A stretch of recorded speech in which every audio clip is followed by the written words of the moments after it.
কসবার আইন কলেজে নিরাপত্তার আকুতি। গণধর্ষণ কাণ্ডের পর নিরাপত্তাহীনতায় এই মুহূর্তে ভুগছেন সাউথ ক্যালকাটা ল কলেজের বাকি ছাত্রীরা। কলেজের গভর্নিং বডির কাছে এবার স্মারকলিপি দিতে চাইছেন তারা। ভয়ে এতদিন তারা মুখ খুলতে পারেননি। ঘটনার পর তাদের আশা এবার কড়া পদক্ষেপ নেওয়া হবে। জি 24 ঘন্টায় এক্সক্লুসিভ।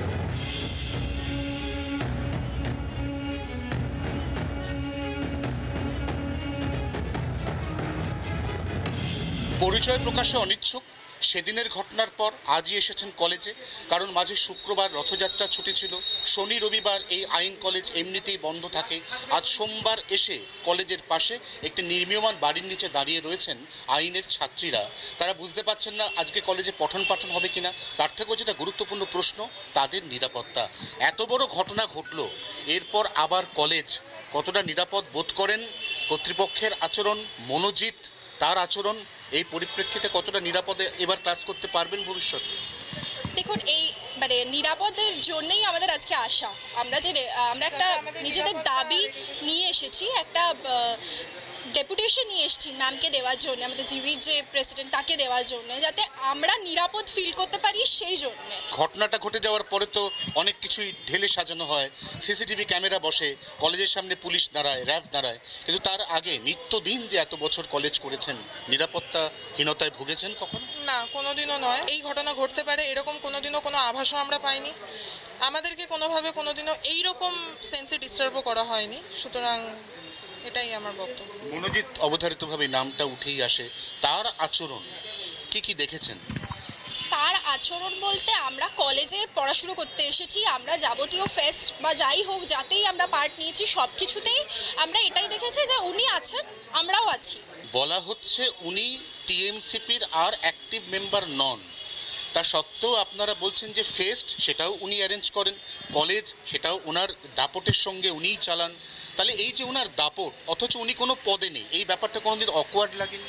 দেখুন, এই ব্যাপারে আমার কোনো বক্তব্য নেই, কারণ আমরা এর ব্যাপারে কোনোদিনও জড়াইনি, এই ব্যাপারে আমরা কোনোদিনও ডিসকাসও করিনি, আর ফার্দার ডিসকাশন এই ব্যাপারে অ্যাটলিস্ট আমরা করতে চাইও না। যে কলেজে ভাঙচুর চালানো অভিযুক্তকেই আবার কলেজের অস্থায়ী পদে চাকরিতে বসানো হয়, সেই কলেজে প্রিন্সিপাল ম্যামকে একটা ডেপুটেশন দিলে কি লাভ হবে? আশা করছি এবার হবে, কারণ এই ঘটনাগুলোর, এই যে ঘটনাটা ঘটেছে এটার একটা অত্যন্ত অন্যরকম গুরুত্ব আছে, এবং আমার এটা দৃঢ় বিশ্বাস যে মুখ্যমন্ত্রী মশাই এবং নয়না চ্যাটার্জি ম্যাম, যিনি আমাদের ভিসি, এনারা দুজনেই যথেষ্ট কড়া পদক্ষেপ নেবেন, এবং আমরা সেটার কারণেই এই ডেপুটেশনটা দিতে এসেছি। এই একটা অত্যন্ত অপ্রীতিকর, নক্কারজনক, নিন্দনীয় ঘটনার পরেও শেষ পর্যন্ত কর্তৃপক্ষেই আশা রাখছেন সিংহভাগ ছাত্রী। তারা বলছেন নিরাপত্তা সুনিশ্চিত হলে তারা কলেজে এসে পড়াশোনার কাজ চালিয়ে যাবেন। বিচ্ছিন্ন যে ঘটনা ঘটেছে সেই ঘটনার প্রভাব এবং সেই ঘটনার ভবিষ্যতে আর পুনরাবৃত্তি ঘটবে না, এই বিশ্বাস নিয়ে কর্তৃপক্ষের কাছে একটি ডেপুটেশন জমা দিয়ে আজ থেকেই ক্লাস করতে চান এই আইন কলেজের ছাত্রীরা। জি 24 ঘন্টার জন্য ক্যামেরা অরিন্দমের সঙ্গে অয়ন, কলকাতা। আমরা এই পুরো বিষয় নিয়ে কথা বলবো। অয়ন ঘোষাল এই মুহূর্তে আমাদের সঙ্গেই রয়েছেন, আমাদের প্রতিনিধি সরাসরি। অয়ন, দুই ছাত্রের বক্তব্য আমরা শুনলাম, তারা অনেকটা আশা নিয়ে ডেপুটেশন দিচ্ছেন এবং তারা আশা করছেন যে এবার থেকে কলেজের ক্যাম্পাসের যে পরিবেশ সেটা আগের থেকে আলাদা হবে। এটা কতটা তারা মানছেন নিজেদের মন থেকে?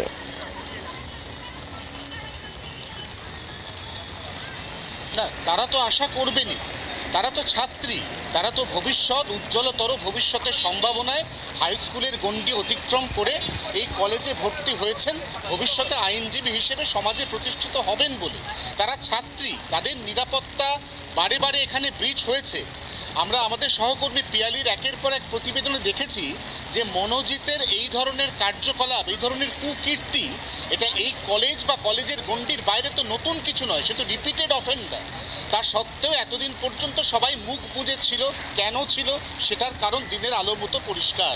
এই অবস্থায় যে দুজন আইনের ছাত্রী, একজন তৃতীয় বর্ষের, একজন চতুর্থ বর্ষের, তাদের সঙ্গে জি 24 ঘন্টা তাদের নাম পরিচয় গোপন রেখে কথা বলেছে, তারা আবারও এই আশাতেই কলেজে এসেছে চাইছেন যে আর এই ঘটনার পুনরাবৃত্তি হবে না এবং তারা যেন কলেজে নিরাপদে তাদের পঠন পাঠন সেটা সম্পূর্ণ করে ভবিষ্যতে নিজের পায়ে দাঁড়াতে পারেন, এটুকুই তো চাহিদা।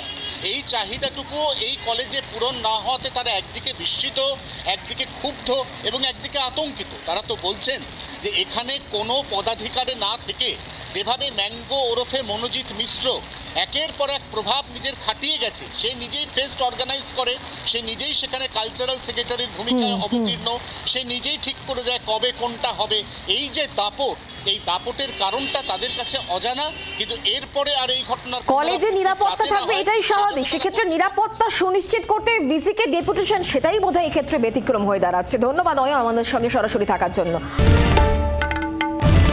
বাংলার আওয়াজ, বাঙালির আবেগ, জি 24 ঘন্টা।